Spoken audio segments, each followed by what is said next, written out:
Okay, great. You're back? Yes.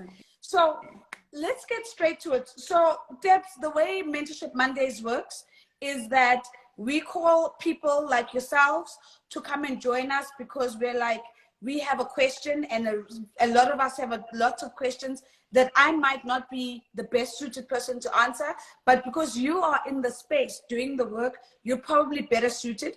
And today the conversation we want to have is all about how to be more intentional about your career and how to make sure that your career is not just a series of reactions to everybody's plans for you, and that you're actually really thinking about your career for yourself. So let me start off with saying, before we get to the first question, that annoying interview question when someone says, tell us about yourself, what's your answer?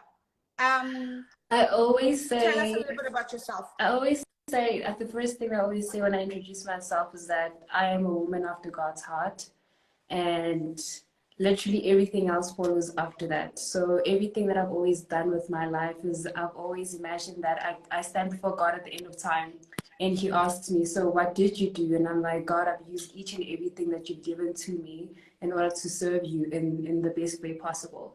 So I am Tebogo Mphahlele. I am actually 21, turning 22 in 2 weeks' time. I'm also a aspiring chartered accountant by profession. That's what I'm studying towards. Also the founder of Women Network Africa, as well as Lead Young SA Foundation. I was born and bred in a township called Davidson in the eastern of Gauteng. And I think that's where my story begins, in terms of also just identifying that my role in life is to bridge the gap between opportunity and potential, because of the background that I've sort of like came from, and also the opportunities that I'm currently being exposed to. And I want to share a bit of that with, you know, kids who come from Ekasi and other underprivileged areas of South Africa. So that's something, well, a brief background of who I am and what I'm about. Okay, I think I'd say you've aced that question, but one of the things that I'd highlight that you've said, which I think is so important, the bridge between opportunity and potential, right? So a lot of us are sitting with potential, and here's the opportunity. And what comes in the middle is the conversation we want to have. We want to talk about that intentionality around your career, and how do you make the most of the opportunities that are within your sphere of control, right? So we're not talking about the things that are outside of your sphere of control. We're talking about the things that you can control. So we absolutely love that. So I've got a couple of questions here, Debs, but maybe first, let's talk about, maybe tell us a little bit, why do you think being intentional about your career is important? Sure. That is such a beautiful question. I think I always say it's so important to know your why, because when you know your why in life, no that you're going to face along the way is going to affect you as much. Like a no will seem like a redirection, or you know that that door is not meant for you. So in the same sense, when you're intentional about what is it that you want, you don't find yourself in a space where you compromise who you are, your values, you know, where you come from, in order to fit into a space that's not meant for you. And I always say that, you know, you can't be a triangle trying to fit into square opportunities, because when you're triangle trying to fit into square opportunities, what essentially means is that you're going to cut yourself into half in order for you to fit into opportunities that are not meant for you. And if an opportunities are meant for you, then you won't be sustained in that room. You know, you might get into the room, but then for a year, and then afterwards, what next? Because you weren't intentional about the space that you wanted to find yourself in. And I believe so strongly that our dreams are tied onto so many people and so many people's dreams as well. So when you make a decision that this is what I want to do with my life, and you are intentional, then whatever space you find yourself in, you'll find that it's not just impacting you, but so many other people's lives are being impacted by you just being in that room in a positive way. So that's in brief what I feel, you know, being intentional about the spaces you want to find yourself in means to me. Sure. So two things. You can't be a triangle trying to fit into a square. And then at the same time that our dreams are connected. So we should be paying attention. I love that. Debs, what if somebody says to you, Tebogo, the unemployment rate in South Africa is so high, especially amongst young people. Should you not just be taking any job that you can get and then just figuring it out once you've got your foot in? What do you say to people who say, I don't have the luxury of being intentional about my career. I think with what I probably should have added in my definition of being intentional is that, you know, sometimes we think being intentional means that you are above certain jobs. You know, just because you have a BCom accounting, it means you can't clean toilets, or just because you have a, I don't know, a master's, you can't do certain jobs. Being intentional is that, okay, so maybe I want to get into the sports industry, for instance. You know, Super Sport, the building, has a cleaning position available. And I'm like, okay, I have a sports science degree I can't really get employment at the moment. But then I know there's a cleaning job at Super Sport where there's so many people in that industry. You know, that's the industry I potentially want to see myself in. And then when you get that cleaning job, what you then have to do is that you need to clean those toilets as best as you possibly can, so that even when the manager of that building comes in those toilets, it's like, who cleaned these toilets so well? And you're like, oh no, it's me. And then they dig into you and have a conversation with you. And then that's when you say like, oh, by the way, I have a sports science degree. You know, this is essentially what I wanted to do. And the fact that you've positioned yourself to get into, you know, the positions and rooms that will further open up doors for you is all about intentionality, and not saying, oh no, it's a cleaning job, I have a sports science degree, why am I cleaning? So it's so important to not compromise yourself, but also understand that sometimes we need to start somewhere. And sometimes a network is built through you getting out of your high horses, if I can say. I think the best way I can say that, and understanding that you're still intentional in your journey, and that purpose is really the small intentional steps that we take along the way. It's not the destination or the big steps. It's the small ones that we, you know, it's when they say God is in the details. Same thing with purpose. Purpose is in the small steps. It's in the in between. It's what you do in between your big break and your humble and your small beginnings as well. So yeah. Sure. Avatando says the back door is still an entrance. So beautifully said, Avatando. I love that. But I love what you've said, Debs, about purposes in the detail. Yeah. And oftentimes, and intentionality is in the small steps. Because we all dream big, and I think we should dream big, right? But in dreaming big, we must also remember that the thing that gets us to the dream is the small steps. You see what's happening now? I'm loving the conversation for myself. I am now not even asking the questions that have come. So guys, let me get a hold of myself and ask the questions. So we've got a lot of questions. I've seen some of the questions that you guys DM'd, and then of course some of the questions that were on the stories. So I'm going to try to lift that. I do want to just lift up a comment from Nosizwe, who says, absolutely, networks are built from reception. The receptionist is the CEO of the organization. I absolutely love that. So here's the first question from Laura, and Lauren is saying, given the how the world is going digital, right? Is there particular advice that you give to young people about the kind of career choices they should be looking at? Because everything is digital, should they, you know, be looking at digital more? Or, you know, what is your advice to them? Do you follow where the world is going, or do you pay attention to what your heart is telling you you might be good at? Sure, I think that's such a beautiful question. I think it's so important to, again, go back to your why. What is your why? Sometimes, yes, everyone might be getting into tech, but that might not be your biggest strength. You know, you probably don't like being a business analyst or being a software developer, for instance. But what is so important is that in whatever field that you are in, upskill yourself. So for instance, I did a BCom in accounting, but I also have 4-hour courses that I'm doing on the side. For instance, Oxford University has so many free courses, believe it or not, around technology and just you getting a bit, you know, a bit of knowledge about the tech space and just 4-hour in general. So it's so important for you to know what space you are in and see how does this merge with the way the world is moving right now. If you're in HR processes are changing. Now there's more technologies in place that will probably be replacing what the mainstream HR work was all about. But you can still thrive in your career with you upskilling yourself and knowing more about these technologies, so that when the person who's looking at your CV is like, oh, okay, yes, she has a BCom in HR, but no, man, she also did a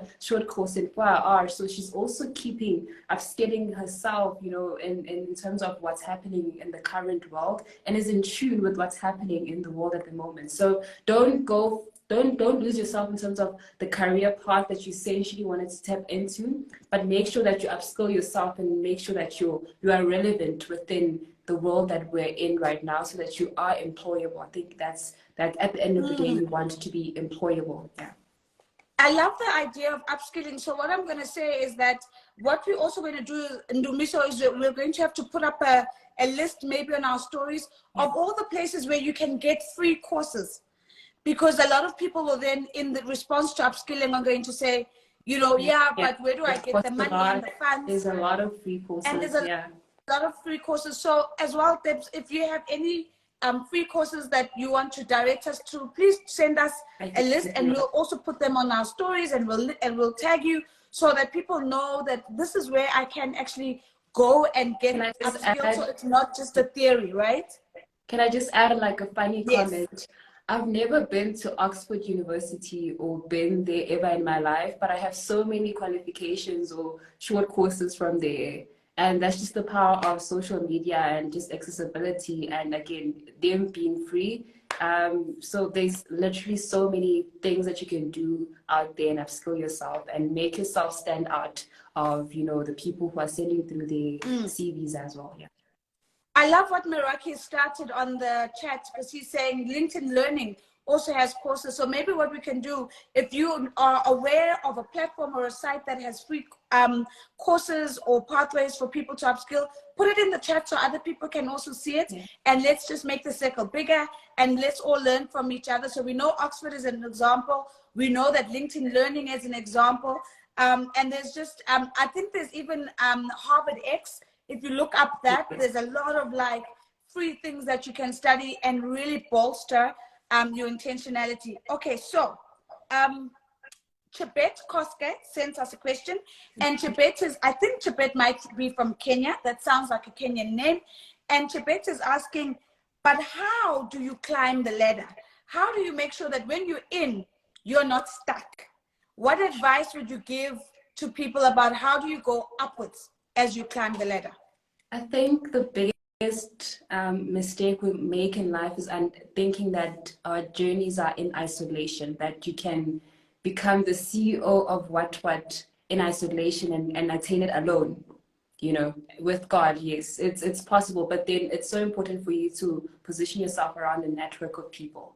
You know, there's free mentorships, there's people that you can, I don't want to say suck out information from, but literally who are at your disposal, you know, who, yes, they might respond to you, yes, they might not respond to you, but the fact that you are out there trying to, you know, get information on how do I become the CEO of what. You know, one thing that I always say, and again, it's a joke, I always say that I'm probably the biggest stalker on LinkedIn. Like, I literally stalk people on LinkedIn. Part of the reason why I wanted to become a chartered accountant, and now I'm also doing my CIMA on the side, is because my question was, okay, Tebogo, you want to become a chartered accountant? Sure. What is your end goal? My end goal is to become the CFO of a particular company, not just an industry, a particular company. Then your next question is, who is the current CEO? And then you go onto their LinkedIn, and then you see, okay, what qualifications do they have? And then you see, okay, what work experience do they have? Okay, and then you see their network within LinkedIn, because LinkedIn shows you the people that they're connected with, or, you know, people that you may reach out to. And the other thing, like I said, you may DM people. You know, the worst thing that could happen is them not responding, and the best that could happen is them responding and you actually getting the information that you need. And in the same way, in a work setting, you know, there's so many people that you can sort of ask. You know, I think sometimes we want to be on our own corners, and sometimes as Black women, once we are in rooms, we want to be the only Black woman in those rooms, you know, and that's how we hinder ourselves from growth, and we hinder other Black women coming, you know, behind us, or just behind, you know, from getting to the levels that we are at. So it's so important to understand that your journey of success cannot be attained in isolation. Ask, ask, ask, ask. The worst that could happen is them saying no or them not responding to you, but that shouldn't hurt you. You know, either way, you'd still be in the same position. But if they do respond, you are more enhanced and, you know, you're more enabled to make better decisions about your career as well. Yeah. So there's a comment here from Bonita. Bonita saying, I do the same, hashtag Stalkers Unite. Guys, I feel like we're creating, we're pulling together Stalkers Anonymous here. Dumisha, if you can hear me, please can we just get more light? I feel like I'm sitting in the dark. It's hurting my eyes a little bit. But I think that's lovely, you know, being intentional about that, who's in that network and being around those people. Nothando Ndlazi is sent a question as well. I don't think it's that light. I think you need to get more lights in there. Nothando Ndlazi sent a question as well. Nothando's like, Debs, how does one pivot when you don't have the qualification for the thing you want to pivot into? She says, for example, I work as admin, but I have a geography qualification and but I have a passion for geography. How do I make that change? So do I always need a qualification in hand in order for me to change direction? Can I just give you, like, I'm going to share like a quick story. I was actually watching a YouTube video the other day. I don't know if any people follow a lady called Mkita. So she's an investment banker who works now in London. So she has a friend who actually studied philosophy at Wits. They didn't do investment banking, didn't do anything in finance, and now they're in investment banking. And so what happened is that, so with opportunities, for instance, like investment banking or other finance jobs, they don't necessarily look for people, especially even in consulting, they don't necessarily look for people with qualifications within that space. As long as you, let's say you can send through a cover letter, you explaining why you want to make the career switch. And also your CV should reflect that, yes, I studied philosophy, but now I'm doing short courses within the space that I want to find myself in, and not necessarily have a degree or a master's or whatever in that field. And mind you, they called her in for the interview because they were thinking, who's this in their right mind, you know, applying for a job where they don't even have the actual qualification, but just short courses and maybe just a bit of work experience through vacation work. Yeah. And when they called her in, she literally prepared so much. She went through YouTube videos, watching, you know, possible questions that could be asked for people who want to get into the investment banking space. And you know, she asked people who are already working in the space, and she was so prepared for the interview that when she got there, they gave her the job on the spot. So if you want to do that career change, you know, still upskill yourself in the free courses. If you get free courses that day, you know, upskill yourself still. Watch, and I think now YouTube is like the one thing that has so much information, literally about anything that you can think of. You know, watch more YouTube videos, ask people within that space. And the other thing that I think it's a tip that I want to really give people who are looking for jobs. So if you have a specific company in mind that you're applying to, so sometimes I go into LinkedIn and then I see job application, right? And I see there's like 1,000 and something people have applied for the same job. And immediately someone would be so demotivated, man, out of 1,000, how am I going to get the job? So I think a tip that I want to give people is that on the same, let's say you're applying for company B, look for talent and recruitment managers for company B. Connect with them on LinkedIn. I'm not saying now do fishy stuff about in the DMs, no, but in the same way that you send through your application, send them your CV, send them a quick bio of who you are in a formal manner. And also just showing your interest, but also say in the message that, should I not get the job at your company, you know, please give me more information on how I can better change my CV, better position myself for like a similar space, job, and maybe in a different company. And already the talent and recruitment manager probably wouldn't have looked at your CV because there were 1,000 applications, but now that you've got their attention, they're like, oh no, Tebogo. And then they go through your CV, and that 5 minutes of them looking through your LinkedIn DM, and immediately your name is at the top of their mind you know, when that opportunity opens up, should you qualify for the opportunity. Yeah. Because again, they'll still follow the formal process, but you've also sort of put yourself out there. You've made the effort of actually going out there and looking for the talent manager or recruitment manager of that particular company. I think that says so much about how much you want the job and how much research you're actually putting in. And also, like I said, you can also ask them questions of, how do I better position myself? Should I not get this particular job? You know, what are the things that I can fix in my CV, or what other skills can I get, so that the next time, maybe when applications open next year, I can try again, or, yeah, you know, I can try at a different company. Yeah. I absolutely love that, because I think, Debs, that's liquid gold. I haven't heard anybody say that before.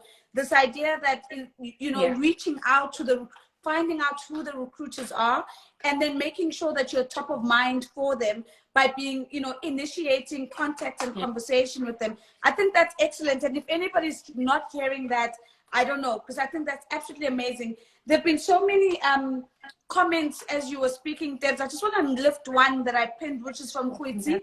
And Huitzi says, be memorable and excellent where you are, and people will vouch for you in your absence. Don't shy away from shining due to your good work. Huitzi, I think that's so beautifully said. Be memorable where you are. Be memorable where you are. And I'm having a little moment here, because one of my former bosses just came onto the live. The former Deputy President, Dr. Mlambo Nguka. So, hello, ma'am. Nice to see you on the live. And we are going to try to get her for Mentorship Mondays, guys. But thank you so much for being here. But I think, Hoyte, that was beautiful. So there's gosh, there are so many questions. Debs, I'm gonna have to keep going and see where we end up. Nasi made a comment to say, also what you should think about is putting your hand up for projects where you are currently working, for areas where you don't have strength, because that allows you to build muscle and allows you to be more intentional about moving towards that vision that you have for yourself, right? Which we absolutely love. So let me pick up some of the questions that came on from our stories. Let me see. Okay. I mean, I know this is gonna feel, Debs, like a question that's over asked, but I think it's important, because I think no question is stupid. But there's a question that came through that says, but what if you have no idea what you want to do as a career? Where do you actually start? Guys, I'm seeing in the back of my eye, I'm so sorry, my dog is humping his toy. And I'm just like, what are you doing? Anyway, I'm trying to keep a straight face. I think that's such an important question. I think at some point we all ask ourselves that, like, what if I really don't know what you want to do? I'd always advise you to, I know people say don't do it all, but I always say we are multifaceted beings. Do it all whilst you still have time, whilst you don't have like so many responsibilities in your life. Find out what is it that you want to do, and then once you do that, work on that craft and enhance that. You know, don't be a jack of all trades and a master of none, but also you won't fully understand or figure out what is it that you want to do until you sort of see that, okay, this didn't work out because of 1, 2, 3. Let me try out this. Okay, this wouldn't work out because of 1, 2, 3. Let me try this. And like I said, whilst you still have the time, because unfortunately sometimes when you are a lot older with a lot of responsibilities and this pressure of, now I have this car that I'm paying off, I have a home that I'm paying off, you know, it's so difficult to experiment in the different spaces that you want to find yourself in. But I think it's also, it would be very, I can't find the word, but it would be very odd if you don't have maybe at least top 5 of things that you feel like are your strong points, you know. And as much as, yes, there's so many other different options, but at least narrow the list to 5 things. Be like, okay, so I am a speaker, I speak well, I think that's something that I'm passionate about. And then be like, oh, okay, I think I have a love for maybe the football industry, maybe I can do that. So like make a list of maybe 5 things that you feel like are your strong points, try them out. See, again, ask for mentorship, ask on LinkedIn, stalk people on Instagram, you know, who are in those spaces. They say if you want to be a sports broadcaster, there's people like Abolindiwe, Carol Shabalala, and those are people who are always willing to, if they see your DM, are always willing to, you know, have a quick chat with you about how you can go about whatever industry you want to tap into. So try and narrow down your list to 5. I think we all know at the back of our minds, even if we don't want to say it out loud to people, there are those 5 things that you maybe even think you can't monetize from, but you'd be surprised as to how many career fields or spaces you can excel in and make money out of if you are intentional. And I'm such a firm believer in God that, you know, when God puts ideas in your head, he will make sure that he gives you provision, especially if you are intentional about them. And those ideas aren't just for you and you're like, this is the change that I want to implement in whatever space that you want to find yourself in, you know. And also find that thing that's going to differentiate yourself. You know, don't just don't just want to be a speaker like everybody else. You know, maybe find a niche. You know, maybe you want to speak about finance. That's your thing. You know, when they think about finance, they think Tebogo, you know. So try and hone your skills and the small things that you want to do, and make sure that you, when you do them well. And also, you know, don't be afraid of starting small. For me, one of the things that I also do on the side is being a speaker. And I literally started off by, you know, DMing people when I saw that there's an event coming up. I'd DM people and I'd be like, hi, can I be a speaker at your event for free? You know, and the day someone said yes to me, I prepared so well as if I was being paid 10K or however much to speak on that day. And I went there and I spoke, you know, and I basically delivered. And little did I know that my next employer was in the crowd, you know. So you know, whatever you do it pro bono if need be, but do it so well that, you know, at the long run it's going to work out for you. Yeah. I love that. I absolutely love that. I want to lift a couple of comments. First, you said that we must follow the breadcrumbs. Please tell us more. What do you mean by that? Do you mean follow the money? What do you mean? So first, please give us a bit more. Then there's a comment from Real Duchess that I pinned. So let me just read the comment. And she says, this is my testament precisely. I had to serve in government, then the media industry. And I'm delighted to be able to incorporate all these skills and human capital in my current field. So I love that, because it's almost like you are taking the sum total of all your experiences and you're putting them together and you're making them count. Grace Tarrero says, I discovered my passion for moderating through Nozi and fell in love with it. I took a chance and I managed to be given an opportunity to moderate a university panel discussion. So, you know, big up to you, Grace.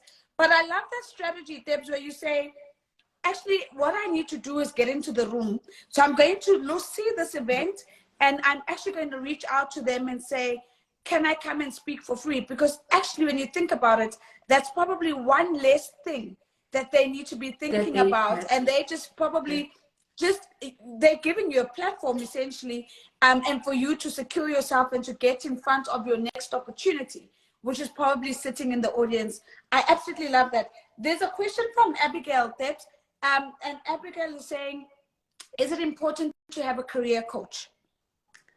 I don't have a career. Well, I personally don't even have a career coach.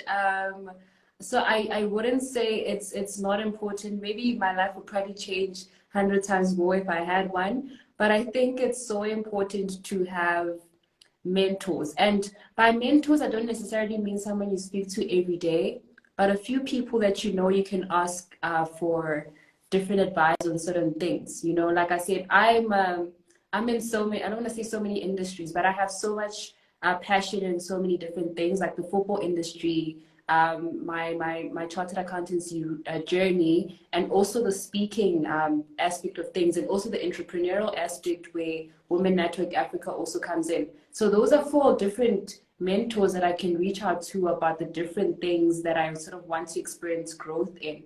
So maybe we don't have a lot of money right now to pay career coaches and all of that, but utilize what you have right now, which I feel social media. I kid you not, at the last event for Women Network Africa, I had about 10 speakers, and all those people are people I hadn't met physically before, but it's people I'd connected with on social media. And when I reached out to them, they were so eager because they're like, oh, I've seen your work before, let's do it, sis, type of thing. And those are the kind of relationships you want to sort of build. And I think, can I just add on to that? I don't know if it's one of the questions, but can I just add on the importance of social media and just branding yourself? You know, I know some people use Instagram just for that, just to go through pictures and post what they want to post. But if you want to intentionally be the next media mogul, or I don't know, whatever you want to become, make sure you position yourself so that when someone gets to your profile, they don't even have to DM you to ask what is it that you do. You know, they already see it there and they affiliate with you. The other day, on my Twitter, I got a DM from someone. Like I said, I am really passionate about the sports field as well, but maybe not necessarily about the playing, but you know, I want to be in rooms where I make decisions about sponsorship for women in football, you know, getting more funds for them and for young people in football. And there's this person who DM'd me because of the way I had positioned myself already to the public. And they're like, oh, you know, Super Sports and SABC and all these media, sports media things are having an event and we want a program director. And I'm just like, I've never been a program director before, but I'm going to take the opportunity because, again, it's going to put me in that room where I can potentially speak to the current board members of SAFA and be like, oh, hey, you know, one day I'd want to be in that space. You know, what steps can I intentionally take to get into that space? So position yourself, because you never know who's watching your social media. And also follow the right people. Follow people who reflect who and what you want to be, or who inspire you, you know, because in the same way, like food, you know, when you eat certain food, it reflects in your body, in your skin.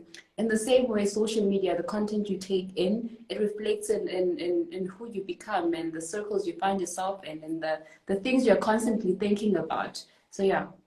I love that. I absolutely love that. So you're reminding us to be intentional about how we position ourselves.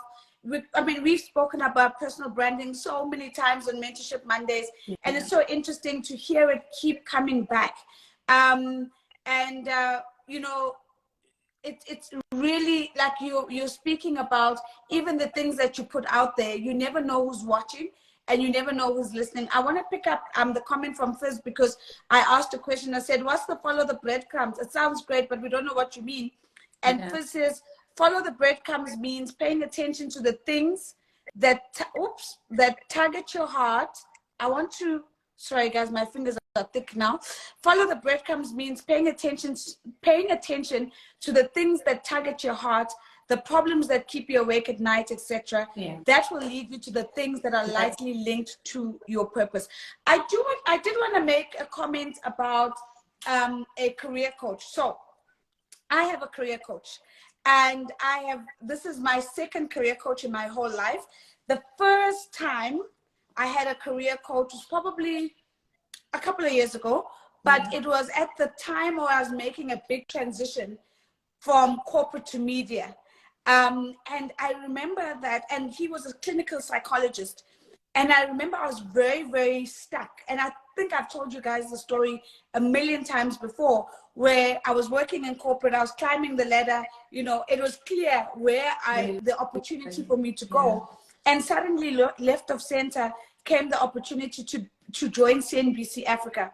And I remember just feeling that I wasn't ready for it, that it was completely outside of what I had planned for myself, but knowing, to Fitz's point, that it was speaking to something deep inside me around, you know, the invitation to speak and to share stories and to bring understanding and to simplify complex things so that more people have access to them. And for me to be able to make that jump, to take a salary cut, you know, all of that, I couldn't have done it without a career coach. Even now, I have a career coach now, which I started with last year, who's helping me think about the next decade of my career and how I set myself up for the next decade. And what do I need to do now to make sure that when I hit my 40s, that decade is everything that I want it to be. So if you have the means, because they also don't come cheap. if you have the means to get a career coach, or it's part of a development program at work or something like that, please make sure that you are trying it. I can see officially Mrs. M says we can't hear you, but Debs, you're nodding. You can hear me, right? I can hear you. Okay. I can hear you. But Yeah. Mrs. M, please check your audio. I think just to add so on to that is that, like, yes, there's so many people in life who are qualified in those things to make our lives easier. So if, like, therapy, things like therapy, career coach, life coach, if you have the means and the money to be able to pay those people to do their work and help enhance your journey, by all means. It's like going to an event, you know, if you have the money to pay for a ticket, to better help yourself in that particular, even if it's just a 3-hour talk, but it will change literally your life for I don't know however long. So yeah, always invest in yourself the best way you know how. Sure, that is, I absolutely love that, and it is all about finding, you know, where you are, Yeah. and investing in yourself and making the most of it. Okay, so it's almost time. Fizz is saying agile coaches are super helpful. I couldn't agree more as well. It's almost time for us to start wrapping up, because I want to steal the last 5 minutes to talk about Therapy Thursdays. But before I do that, we probably have an opportunity to do maybe 2 more questions with Debs. So if you have a question, I'd love to see it on the chat now. If there's anything we haven't covered, there is a question from Zianda Maleka that we didn't cover, Debs. And Zianda was saying, my child keeps talking to me about careers, but I don't know how to define what a career means for a 6-year-old.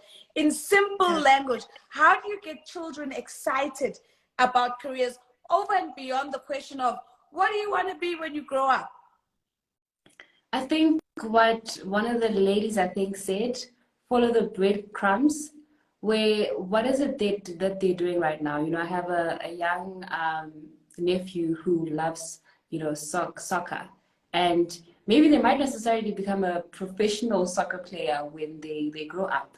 But that's where you as a parent start investing in. You know, you're like, oh, okay, I'll buy them, you know, soccer boots. I'll buy them this and that. In the same way, if you have a daughter who loves makeup and playing with hair, buy her those things. Maybe that's where she can hone in on those small talents that could one day become her other side hustle, because now, you know, we live in an economy where you need a lot of side hustles to make it through. So I think a career definition to a young kid is the small things that really bring so much joy to them. It could be painting, you know, yes, kids love playing with toys, but there's those breadcrumbs, those small moments where you like, okay, my kid loves singing and they actually have this tone. And then as a parent, that's when you start, if they want to go into choir or do choir lessons after school, you inquire as a parent, because they can't do it themselves, you know, and you can help them figure themselves out as they grow. Like I said, that might not necessarily be the career space they might be in growing up, but at least you sort of invested in the journey of figuring themselves out in terms of like what purpose is. Like I said, purpose is the small steps in between. It's the in between. It's not the destination of you eventually being Whitney Houston or, you know, or Black Coffee or whoever, but it's really just the in between of you figuring yourself out and those small things. Like I said, I know so many doctors right now who on the side are makeup artists, and they're making so much more in makeup artistry than, you know, they are as a medical doctor, but they still make the two work together, because again, we live in a world where you want to make sure that you're okay emotionally and mentally. So for you to be okay mentally, you need to be doing things that are pumping you in, you know, mentally, where you are in a good space, you are enjoying, your passion led, you know, and not just money led as well. So yeah, I love that. So I mean, you've said this before, but I'm going to say it again because I think it's so powerful. That purpose is the stuff in between, and I think that's so amazing. I want you to put the question in your pocket from TD, which is how do people actually join Women Network Africa? I'm going to ask that as the last question, so we're going to put that in your back pocket. But I did, as you were speaking, one of the things that came to mind for me is, how does one deal with pivoting or moving away from the dream that their parents or parent had Sure. for them, and the dream that your parent or your parents have paid for, and decide to move to do something else. Because I can imagine that must be very difficult. You can imagine you have been put through 7 years of medicine because that's what your parents dreamed for you. And it probably was never your dream in the first instance. But because we want to make our parents proud and we want to make our communities proud, that's what you do. And you go through 7 years of medical school. But now you're sitting in a career that you don't like. What advice do you have for people who need to have that courageous conversation with themselves about following their own heart and their own dreams? I think that's such a difficult one. You know, I think there's so many of us who are fortunate that we've never been in that space where our parents are like, this is what you must do. And again, I think I understand, because sometimes our parents grew up in a very different background where they were not exposed to media, for instance, related careers. You know, they knew that being a doctor, being a chartered accountant is what you need to be doing to make money. So I think right now in the space we're in, try and have that conversation with them as early as possible. Don't wait for you to finish med school to get to the 7th year, because by the time you get to the 7th year, you are 25, 26, and you at that point you'll feel like, okay, time is now running. You know, because sometimes we attach goals and age, and we look at our peers, they're flourishing and we are stuck. So try and have that conversation as early as possible. And I had this conversation with my mom, and we were having a similar conversation. We were just talking about how the world is. And she said something, so it was like dark humor, but it was the truth. She was like, we are going to be dead in the next however years. You know, you're going to be 30 or however, and you know, your kids will be looking at you for money, or you know, you can't raise your kids depressed because you're in a space that is not fulfilling you, because your mother who died 100 years ago, you know, chose a career for you. So, you know, as much as it sounds deep and dark, but it's actually the truth, where it's so important to have those conversations with them as early as possible, and also make them see sometimes. You know, sometimes one of the things that I did when I was, like I said, I'm doing CIMA and CA at the same time. That's a conversation for another day. And one of the reasons was because of the career positions that I want to find myself in certain organizations. And I literally did a whole PowerPoint presentation for my mom. And I was showing her, and I was like, this is why I want to venture into this. And she could see it, you know, and she was like, okay, you know, and it encourages them and sort of sees, what is it, school, you know? So in the same way, when you're saying, I want to pivot into media, I want to do maybe what Nosy is doing, you know, do your research, show her who knows, you know, and be like, she's doing the most in her space. I was actually listening to an interview and I realized you did MPhil in development finance. And I'm like, that's actually something that I want to do, but I want to relate it within the corporate space. And I'm like, you know, there's just so many people who are utilizing so much knowledge in the spaces that they want to find themselves in, that the spaces that fuel them each and every day. And if we could have a South Africa filled with people like that, I think the world could be a lot happier place, you know, and a more impactful place, because people are in places they're supposed to be. And not because we are settling, or because someone said, or because society is saying, you know, yeah. So I'm going to close it off with this beautiful reaction from Fitz to you, Deb, saying, well, firstly, great question, but also dealing with moving past society's expectations of what you could have been to pursue your passion and not being perceived as a failure. Sure, Fitz, that's so powerful. Yeah. How many of us carry the burden of people who are looking at us and talking about what we could have been, and that holding us captive and enslaved and making us unable to move to what we could be, and really embracing our journey of becoming. Debs, I'm going to be totally ageist and say, at the age of, do you say you're 21, turning 22? Yeah. I mean, there's just so much wisdom packed into your just over 2 decades of life. And that is absolutely incredible. It makes me excited about the future of this country. It makes me excited that there are young people like you who can come on and just fill us so much. And I would also encourage, you know, remember guys, we take these, we don't save them on Insta, we put them onto our YouTube channel. But this is the kind of conversation I would play for somebody who's young in my family, who's grappling with the decision of, you know, how do I choose the right career? Because I still think it's a little bit crazy that we expect that a 16 or 15-year-old is going to make the right decision at that age for the rest of their life. So this is maybe a really good conversation to play for them on YouTube, so that they're really, you know, they're really thinking about it. So Debs, thank you so much. This is Tebogo Mphahlele. We really appreciate you. We are rooting for you. We're supporting you. I hope everybody who's not following her goes and follows her today, and just, you know that the Mentorship Monday community is really, really in support of everything that you do. And we can't wait to have you come back and talk to us about other things that we might have missed. So one last thing before I sign off, and that is Therapy Thursdays.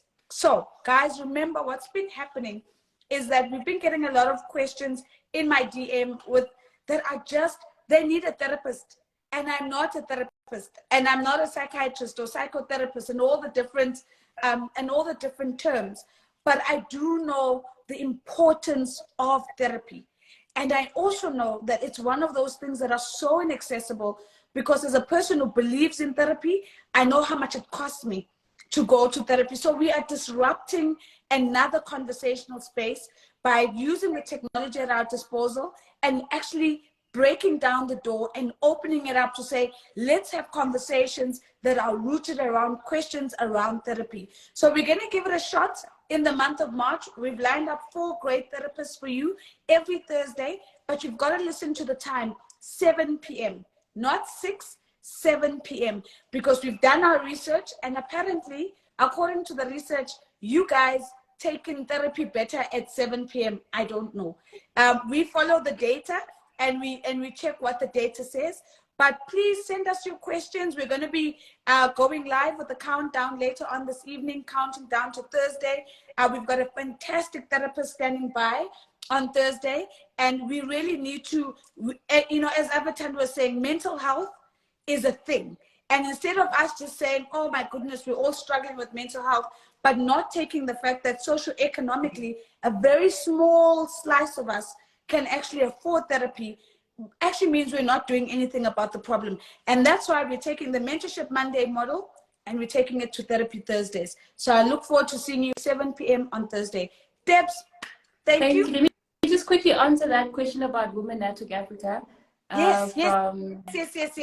How do people join? You can please follow us on the social media platforms. I have so many amazing events coming up soon. So right now we are working on event basis where I organize an event where I have guest speakers and you can come through. I always make sure that the tickets are 200 Rand or below. You'll never pay more, so that they're accessible to everyone. There's food, there's goodie bags included in all of that. So the next one, I'm hoping to have a really special guest. Yeah, maybe not reveal much, but it's happening soon. So just follow us on the social media platform. It's literally available for any woman who wants to be a part of it. If you have a business, we can also just help you promote that. I'm also working on an app that's going to allow women in South Africa and hopefully in Africa to list their businesses on the platform. So wherever you are in the country, you can easily book or use those services for free. So yeah. All the best, Debs, and we're rooting for you, and to everybody else, good night. See you on Thursday. See you on Thursday, Therapy Thursday. Cheers, guys. Bye-bye. Bye.